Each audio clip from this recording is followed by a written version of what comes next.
And I know that Stephen has so much gratitude for everyone who was part of supporting him.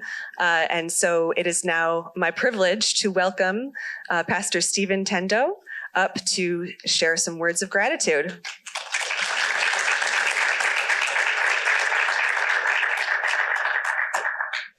I am very shy.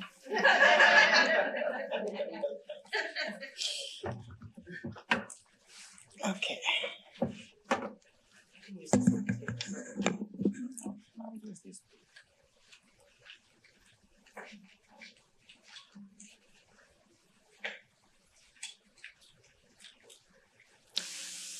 Because I talk a lot, I try to contain myself in a written speech. I don't want to talk beyond what you want to hear and spill secrets. Okay, here we are. Oh, where do I start from? I want to thank you so much. I had requested for a grateful song, but sadly, I am not also high on technology. My name is Stephen Tendo, and I am so happy to be here before you. I don't know what to say. I am overwhelmed. Look at all of you. Decided to give up everything that you wanted to do today to come and be here with me. It is incredible. Tell your neighbor that you are incredible.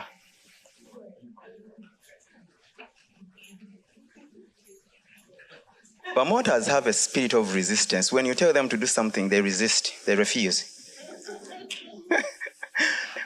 But I want to be so thankful for all of you in your respective capacities.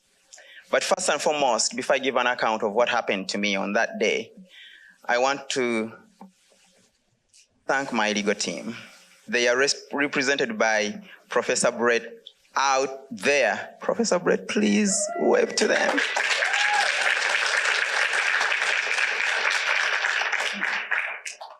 I think my case graduated from being handled by just an attorney, moved to the level of senior counsel. Now it is being handled by professors. Isn't that amazing? Professor Brett and the team of other professors have been so incredible. These are people who would call you and give an account of every single detail of what they're doing. And I don't take that lightly. When ICE came to my place of work, I had worked a 12-hour shift. That morning, the light had not come out. I was running to come back and sleep and prepare to go to school. I went. That day, I regretted why I park in the VIP parking, the front parking of Airbus. It's for VIP and visitors, but it's where I park always because I want to get out of work, jump into my car, and drive off. So while I went into my car, I started backing out of the parking. I saw over 70 cars with blue lights and red lights on them surrounding me. At that particular moment, I did not think that I was the victim or I was the problem. I thought that the facility had a problem. Maybe there was fire in the facility and the 911 is coming to help. I didn't know that it wasn't 911. It was a big day for me. So, in a blink of an eye, these guys came out with covered faces and guns, and I started hearing them saying, "Stop!" I paused a little bit, and I realized that I was the one who was a target at that particular moment. The yelling was too much, and the car was in motion, and I froze. I tried to find my phone to call my lawyers because they are so prompt when I call them anytime. And then I had another shout, "Hands up!" And I'm like, I was still mourning Preet, who had been shot in Minneapolis, who was an ICU nurse. And I'm like, I'm not seeing anything that shows who they are, but I should, I think, raise my hands up. So I rose my hands up, but I forgot that the car was in motion. So it continued going backwards while my hands was up. And at that particular moment, I didn't know whether I was crying or yelling. I don't know, but I think I passed out or I froze for some bit. So I lock myself in the car anytime I enter because of my past experiences in Uganda. And so my car was locked. And this guy came with a gun and was like, "Open the car." And I'm like, "Who are you?" And they were yelling and banging the car moving, "Stop." And there was a lot of chaos. I froze. I couldn't know what to do. So the guy came on the window and told me, "Roll down the window." And I thought that he wants to talk to me. So I rolled down the window with the expectations that I just need a small inch of an opening to talk to them. When I rolled down the window, I saw someone's hand coming through the window, and I'm like, no way. I rolled it up, and he's like, you're trying to hurt me? And I'm like, no. And he pushed his way down the window, opened the car, was slowly moving behind, tried to pull me out of the car. So my chest was out of the car, my butt was on the seat because I had a seatbelt on. And I'm like, this is a real life movie, right? At that particular time, I think it was too much for me. So he snapped the seatbelt, violently pulled me out and lowered me down on the ground. Is that smashing me on the ground? Something like that. And before I knew it, my hands were behind my back on the cuffs and lifted me up. These guys go to the gym. Michael should try to do gym a lot. We need some of this strength. They have the strength, you know. They mugged me and pushed me against the car. Another one was yelling, "It's gonna hit the facility," because it was going behind. I stopped the car and cuffed me, and they started searching me. And one of the guys who is so sweet, and I really like him, is an ICE officer from St. Albans, came and told me, "We have talked before. I have your warrant of arrest and a travel document. I'm taking you back to your country." And I'm like, "I'm coming on Friday," because I was going to go on Friday. And they were like, that doesn't make any sense anymore. So they put me in their car, my hands behind, but they were trying to push me again to back me up. I don't wish that pain to be experienced by any one of you because it's so excruciating. So they had to move away from the facility because it's a private property, and they had to take me somewhere on the edge of the road where some cars park. And they paraded me there. They started taking my photos, talking all sorts of things that they wanted to talk, trying to show me that I have been a cheap target and all that. I requested them to speak to my lawyers or call somebody. Nobody would listen to me until I decided to forget about that and tell them that move the cuffs from the back because they are so hurting. And nobody would pay attention until I started yelling. I don't know whether I was crying or I was just yelling or shouting, but that made them, one of the driver who was trying to take me out, come and put me on a 5-point shackle. The story continues, but because of the interest of time, I'll stick to my written speech.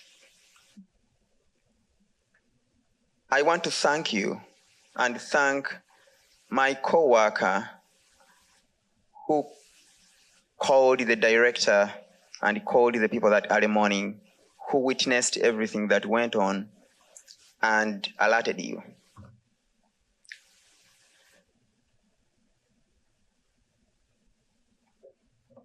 Standing here today is a miracle I do not take lightly. When you see the flyer that I shared with you, with my face on it, celebrating freedom, it is easy to forget that not long ago, I was a man who I tried to disappear. I'm using that statement because the manner with which I was arrested is not the appropriate way you arrest somebody. I've been abducted before, and it was the same way I was taken out of my facility. 16 days that felt like a lifetime. I was abducted. There is no softer word for it. One moment I was living my life in Vermont, serving my community, and the next I was surrounded, handcuffed, and taken away. They put me in the back of a vehicle with 5-point shackles, wrist, ankles, waist, like I was some dangerous criminal. Not a pastor, not a neighbor, not a human being, just a number they wanted to move quietly. They drove me fast to Manchester at a terrible speed, even though they had lied to me that they were taking me somewhere we were going to drive like for 30 minutes or so. From Manchester, they drove me to Dover, shuffling me like a cargo, no explanations, no dignity, just cold metal, cold faces, and a system colder than both. Inside the detention and the jail of Dover, humanity becomes a rumor. You learn quickly that the system is not designed to hold you. It's designed to break you beyond what you can imagine. But even in that darkness, God planted a stubborn flame in me. I worked in that jail by cleaning my pod, which was filthy dirty. Cleaning the area which was flooded with so many people. A pod that is supposed to carry or to take care of 28 people, took care of over 70, with one toilet and 2 bathrooms, multiple couches. Others do and use their hand, and so on and so forth. If they are so occupied like that, you think they can afford to give you enough toilet paper?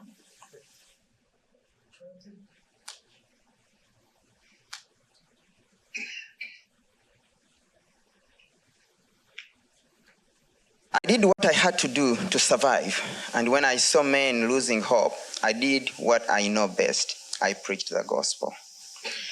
I reminded them that even in a cage, the soul is still free. I reminded them that God hears the cries of the oppressed. I reminded them that we are more than the chains on our bodies. Just to compliment on that, I was in the detention center in the period when there was a raid in Maine. I think the raid is still going on. So many people from Central America, so many people from Africa dominate the detention centers. And while I was there, after 2 days or 2 nights, they brought a man, I think he's called Carlos and Rodriguez. Carlos is the father, and Rodriguez is around 16, 17 years. And because you people had shouted, and they had moved me from the general population, and they took me to a pod, which seemed to be a little bit decent, because a little bit private, but still it had a vent of the AC that would blow the entire night, and that would be for another day. So when I could not sleep in the night, I had this man crying, holding his son, speaking Spanish. I can speak some street Spanish, not so much, but I could understand whatever they were crying about.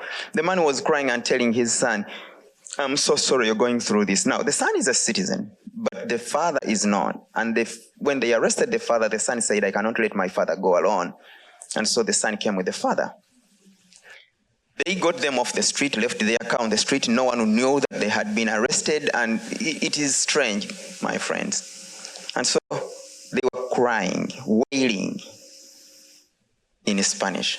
I don't know how to cry in Spanish, but I would have tried to imitate that. So I felt so bad.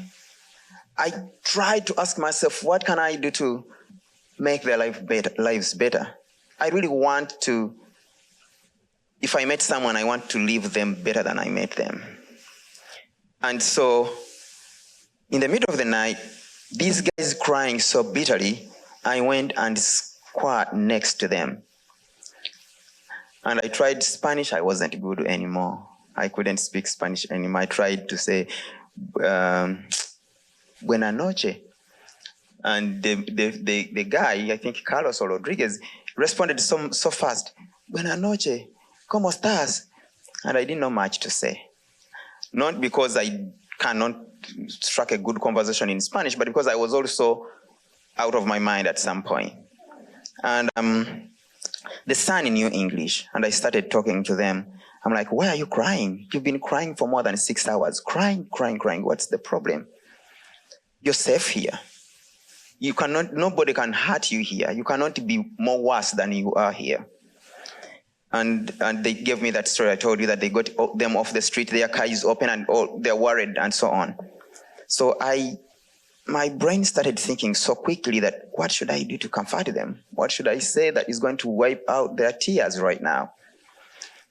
But the spirit of wisdom came to me and told me, give them the story of Exodus 14, chapter 14, verse 13. And I started telling them that when the children of Israel were running away from Egypt, they reached the bank of the Red Sea. They could not advance forth, and behind them, the Egyptians were pursuing them so bad. And so they were stuck. They got frozen. They started crying. And while they were crying so bitterly, God tells Moses to tell them that stop crying. Ask them, why are they crying? And I told them that you've been pursued from Maine. You are now in these walls. You feel you're stuck. You have nowhere to go. You're confused, fearful, and you feel like the world has circled you around. But this is a time to get back to your Creator. This is a time to think good from deep within. And then when I started preaching to them and encouraging them, and I gave them my experience and what I've been through, I just saw their eyes drying up. And then they asked me, what should we do? And as a sharp man who knows that God meets people in desperate situations, I had to comfort them through that, and they gave their lives to Christ. 2 days after, they left the preacher in detention. They were released. I don't know what happened, but that is a story that touched my heart. When I told the story to the senator, he said, oh, maybe you went there to do that, but I am so moved that even in your own problem, you could think about others. And I told him that, well, Senator, America has so many people with different backgrounds, and it is those unique differences that make us special. And it is those unique differences that make the United States of America. You all came from somewhere. I came from somewhere. And without those uniqueness that bind us together for a common good and unite us as a people, we are nothing. United we stand, divided we fall. And so many things have come up recently to divide us, to break us. But hey, I want to thank Vermonters that they've not succumbed to such pressure of division. When they're telling you that your neighbor is a criminal, when they're telling you that your neighbor is an illegal, you're not giving up on them. You're sticking out your head to your neighbor. And I want to tell you that just as the Egypt history went off the map, and we only remember them because of the children of Israel, the same way, the history of those ones oppressing the weak, those ones oppressing the sojourner, is going to be written off. But I want to thank you that you've not let that be part of you. You're sticking out your head. God stands with the weak. It is good to support the weak. It is good to defend the poor and feed them and support those who cannot support themselves. Fight for those. Be a mouth for those who cannot speak at such a moment. And that is where our strength comes from. Maybe you rose up because I rose up somewhere, somehow, before karma is real.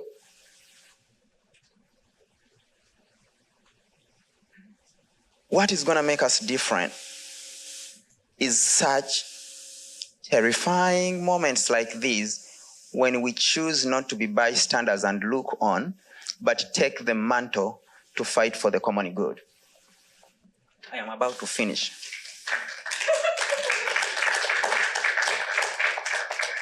I warned you that I talk a lot. I have just started. Then came the day of my release. There is a lot of stories that I've decided to cut off. Because my boss is going to spank me if I don't. You would think freedom feel warm, but ice does not release you with that warmth. They released me with no phone, no to call anyone, no even to know that the court was in my favor, no even to attend the court that is on my behalf.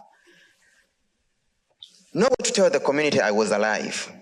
They shackled me again. I am released, but I'm on shackles. And it drove me all the way to Burlington, Massachusetts.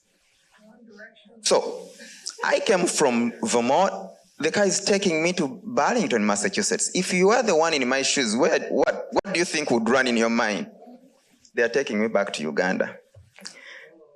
They dropped me outside like some sort of a package on shackles, and they directed me where I should go for sorting.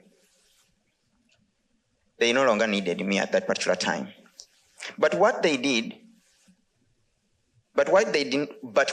not know is that I had a community that refuses to let people vanish. Guys, clap for yourselves.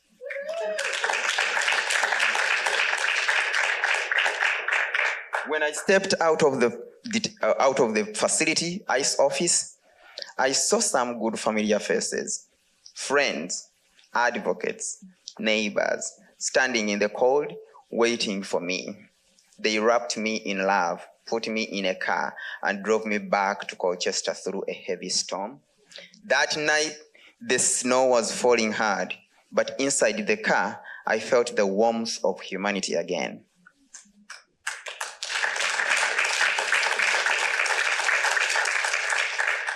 16 days tried to crush me, but community resurrected me.